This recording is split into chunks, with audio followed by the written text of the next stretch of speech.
আপনাকে ক্লিয়ার করে দিই, কোনো চালু থাকা সামাজিক প্রকল্প বন্ধ হচ্ছে না।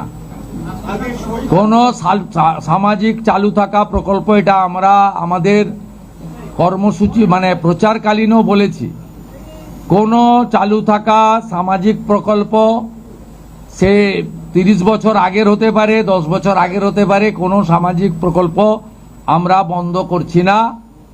আমরা পেপারলেস অফিসও করব, আমরা সমস্ত পোর্টালগুলোকে আপডেটও করব এবং সমস্ত বেনিফিশিয়ারি ডিবিটির মাধ্যমে, যেটা নরেন্দ্র মোদীজির নেতৃত্বে দেশের সরকার করেছে, ডাইরেক্ট বেনিফিট ট্রান্সফারের মাধ্যমে হবে এবং সবটাই স্বচ্ছতার সঙ্গে হবে। আপনার প্রশ্নের উত্তরে আমি পরিষ্কার বলে দিই, যে স্কিমটার কথা আপনি বলেছেন, আমি শুধু ওই স্কিমটা নয়, চালু থাকা কোনো সামাজিক কল্যাণকর কর্মসূচি বন্ধ এই সরকার করছে না, কিন্তু ট্রান্সপারেন্ট স্বচ্ছতার সঙ্গে সেগুলো হবে। কোনো মৃত ব্যক্তি তিনি কোনো সামাজিক প্রকল্পের সুযোগ পেতে পারেন না, আপনিও বলবেন না পাওয়া উচিত নয়।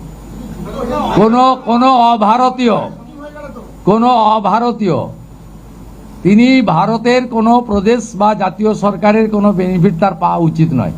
অর্থাৎ আমার প্রশ্নে, আপনার প্রশ্নের মধ্যে আমার সব উত্তর আছে।